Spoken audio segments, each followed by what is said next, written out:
शिक्षा चौपाल का किया गया आयोजन, दी गई महत्वपूर्ण जानकारी।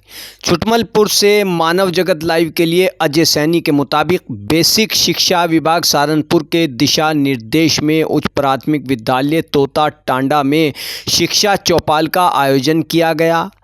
कार्यक्रम में मुख्य अतिथि के रूप में खंड शिक्षा अधिकारी वीरेंद्र शर्मा रहे। उन्होंने अपने विचार व्यक्त किए। कुछ कर पाएंगे तो ये देखिए सभी का है मैडम, आना जाना तो लगा रहता है, प्रकृति का नियम है।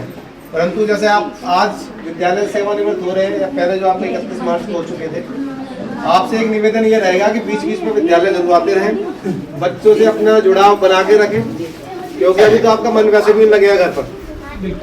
मैंने कभी एक उसमें बोला भी था कि हमारे साथ एक अध्यापक थे, मैं भी अध्यापक रहा हूँ हरियाणा में, तो वो ट्रेन से आया करते थे, सुबह सुबह शटल चलती है, तो जब वो सेवानिवृत्त हो गए हमारे टाइम में, तो फिर भी वो शटल से आते थे, कई दिनों तक आए। तो मैं पूछता था कि अब तो आप सेवानिवृत्त हो गए, क्यों आ रहे हो? कह रहा भाई 4 दिन जब मैं घर रहा ना, तो जो शटल हिलता है ना, वो वाली मतलब मुझे महसूस हो रही, नींद नहीं आती मुझे। प्रांगण में उपस्थित हमारे सभी अध्यापकगण, जैसा आपको पता है कि हमारा जो आज प्रार्थना मैडम का सेवानिवृत्ति प्रोग्राम है, साथ में हमने शिक्षा चौपाल भी यहाँ रखी हुई है। तो सबसे पहले तो मैं ये वाली बात कहना चाहूँगा कि ये बड़ा भाग्यशाली दिन होता है, हर किसी के जीवन में आता नहीं है। सेवानिवृत्ति भी नहीं मिल पाती लोगों को, तो ये पहले तो मैडम भाग्यशाली, और आप सभी को मैं ये शुभकामनाएं देता हूँ कि आप भी इस दिन को देख पाए और मैं भी देख पाऊँ,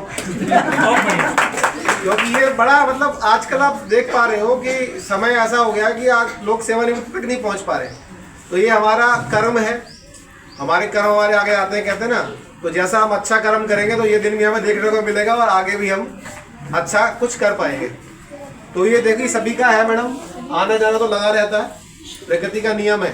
परंतु जैसे आप आज विद्यालय सेवानिवृत्त हो रहे हैं या पहले जो आपके 31 मार्च को हो चुके थे, आपसे एक निवेदन ये रहेगा कि बीच बीच में विद्यालय जरूर आते रहें, बच्चों से अपना जुड़ाव बना के रखें, क्योंकि अभी तो आपका मन वैसे भी लगेगा घर पर।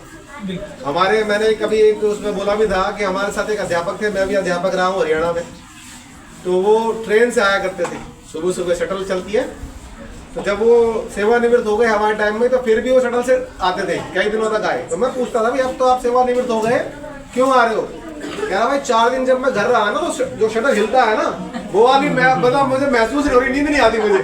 तो जब तक वो मुझे महसूस किया तो मुझे अच्छी नींद नहीं आती, तो मैं वहां से आता हूँ और वो यहाँ पे आकर थोड़ा सा बच्चों को पढ़ा के फिर भाग जाता हूँ, अच्छी नींद आती है, तो आदत पड़ जाती है। तो वही है कि आप बीच बीच में आते हैं और अपने जो बच्चों को मार्गदर्शन अपना देते रहिए, और अपने हमारे जो अन्य अध्यापक हैं उनको भी, क्योंकि आपकी सीनियरिटी का लाभ ये उठा पाएँ, जो भी आपने सीखा है थोड़ा बहुत इन्हें बताएं, क्योंकि देखो जो एज में बड़ा होता है वो जरूर हमसे ज़्यादा सीखा हुआ होता है।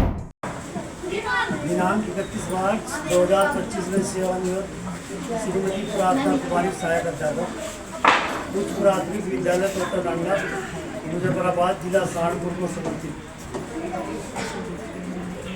महोदया, अपनी सेवा का सफल कार्यकाल पूर्ण करने पर दिनांक 31 मार्च 2025 को सेवानिवृत्त होने के उपलक्ष्य में हम सभी आपका सादर अभिनंदन करते हैं। संक्षिप्त परिचय। सादा जीवन उच्च विचार। आप पर सादा जीवन उच्च विचार वाली लोकोक्तियाँ पूर्णतः सिद्ध होती हैं। आपका जीवन सदैव सादा एवं विचार उच्च कोटि के रहे हैं। कठिन परिश्रमी, आप द्वारा शिक्षक के पद पर परिश्रम एवं लगन से कार्य किया गया है तथा सदैव कठिन परिश्रम से अपने कार्य पर हावी रहे हैं। इससे अधिकारियों में आपकी छवि उत्तम श्रेणी की रही है। कार्यशैली, आपके द्वारा अपने दायित्व तथा सौंपे गए सभी कार्यों को समय व सही तरीके से करने की सफल कार्यशैली रही है। ग्रामीण परिवेश में रहते हुए भी आप द्वारा शिक्षक कार्य। तो कभी कभी हमें लगता है कि हम ज़्यादा ज्ञानी हैं, परंतु ऐसा नहीं होता। कुछ लोग ज्ञानी होते हैं, वो बोलते नहीं हैं। तो ज्ञान जरूर लेना है, जब तक आपकी देखो कोई उम्र नहीं होती ज्ञान सीखने की, तो आगे भी आप सीखते रहें, ठीक है। तो मैडम आपसे एक और मैं वो करूँगा अपेक्षा कि जैसे आपने यहाँ पे तो अपना कर्तव्य निभाया, जो फैमिली के प्रति आप कुछ कर्तव्य रह गए होंगे उन्हें जरूर अच्छे से निभाएं और स्वस्थ रहें, मस्त रहें, ठीक है।